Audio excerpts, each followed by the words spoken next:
Саламатсыздар ма балалар? Балалар, бізде 23 сәуір күні дүниежүзілік кітап күні. Яғни кітаптың да туған күні бар балалар. Кітаптың да туған күні бар, кітаптың да біз туған күнін тойлаймыз. Сол кітаптардың туған күніне байланысты кеше сендерменен мысалы кофе іштік, кітап оқып отырып біз кофе іштік. Енді бүгін жаңағы сендерменен ойлантап ойынын бастаймыз. Бәріңе сәлем. Бұл қызықты квиз арнасы. Бүгінгі видеода сіздер эмоциялар мен символдар арқылы жасалған сөздерді табуларыңыз қажет. Жалпы 15 сөз жасырылады. Міне 15 сөз жасырамыз. Әрқайсыларына 7 секунд береміз. Осы жаңа 7 секундта сендер мына жердегі суретті табасыңдар. Қандай сөз балалар мынау?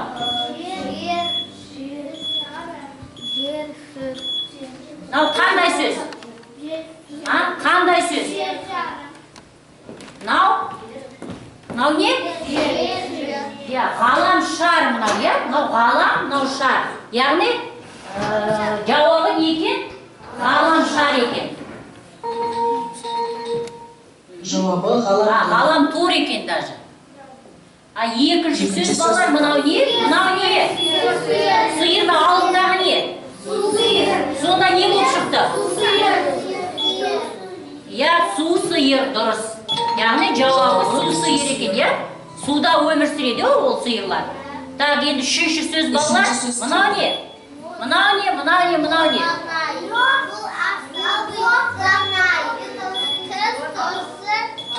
Қандай сөз балалар? Мынау бал, мынау мысалы ері, мынау шам. Сонда не? Бағдаршам емес. Мынау бал, мынау мұз, мынау не? Шам. Сонда не болды? Бал, мұз, шам,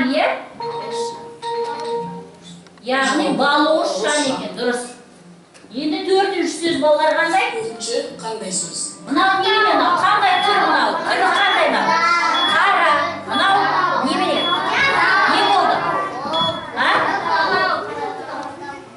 Немене? Қаратау. Дұрыс айтады. Қаратау. Балалар біледі екен. Қаратау. Яғни Қаратау деген қала бар, балалар? Қаратау қаласы. Бесінші қандай сөз? Енді мынауына қараңдар. Мынау біздің үйіміз. Мынау немене үй? Тамақ үй, қандай үйдің қай бөлмесі? Ас бөлмесі, ас үй. Яғни біздің мамаларымыздың, әжелеріміздің тамақ пісіретін жері ас үй. Енді қандай сөз бар мынау?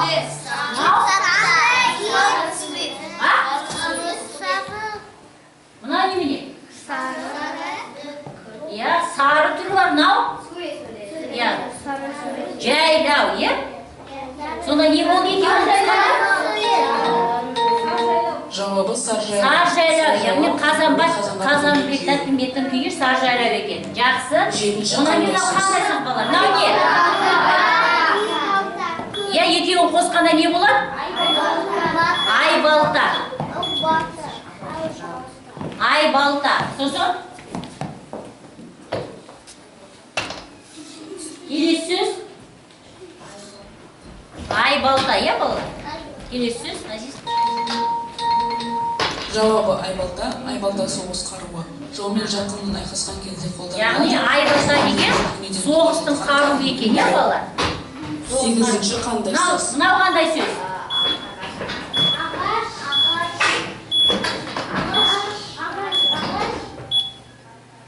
Қандай сөз? Мынау ағаш емес. Мынау ағашты не дейді тағы да? Тал дейді, тал. Мынау немене? Талды қорған. Рахман дұрыс айтады. Талды қорған деген? Алматы облысында Талды қорған деген не бар? Қала бар. Мынау қандай сөз? Мынау әже, мынау кім? Балалар. Әже, мыналар немене? Әже, мынау бала. Қараймыз. Жауабы кемпір қосақ. Кемпір қосақ. Так, мынау қандай сөз? Дұрыс. Жауабы Алматы. Алматы, дұрыс екен. Так, онан кейін мынау қандай сөз? Иә, айна көз деген. Яғни қыз баланың аты, иә? Қыз баланың есі айна көз. Жауабы Айнакөз. Айнакөз қыз балаға қойылатын есім. Қыз балаға қойылатын есім. 12-ші сөз мынау не?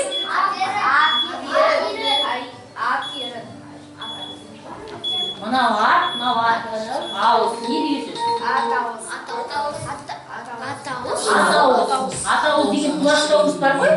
Соны атауыз дейді. Сүргілеуге, кесуге арналған көмекші құралы қысқа. Қысқа. 13-ші қандай сөз? Мынау не?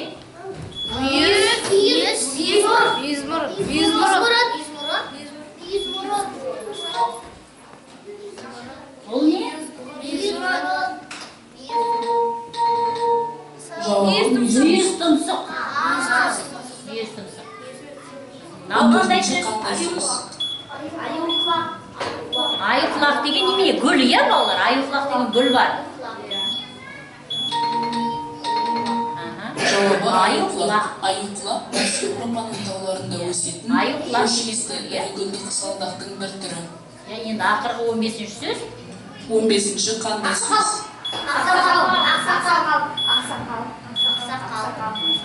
Рахман тез тапты, кезінде сақал жапсырдық қой. Иә?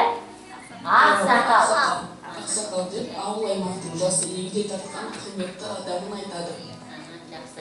Енді балалар, Видеоның соңына дейін тамашалаңыздар. біз жаңағы сендерменен осы апталықтың екінші күнінде ойландап ойынын жасырдық, е балалар. Сендерге жаңағы суреттегі сөздерді, ребустағы сөздерді табу қиынға соқты ма? Жоқ, иә? Сендердің ойларың үлкен жаңағы немен суретке қарап, сендер өздерің таптыңдар, е балалар? Сондықтан мен сендерге жаңағы айтатыным, ол кітаптың туған күні болғаннан кейін кітапты көп оқуларың керек. Сендер кітапты көп оқысыңдар, сендердің ойларың биік болады. Сендер өздерің айтам деген жаңа заттарыңды бәрін айта аласыңдар. Енді бүгін келіп біздің осы ойлантап ойыныма қатысқандарына рахмет. Жұма күні бізде қорытындысы болады. Сол қорытындыда біздің жаңағы әкімшілік сендерге алғыс хаттан марапаттау болады. Қош, сау болыңдар. Сау болыңыз.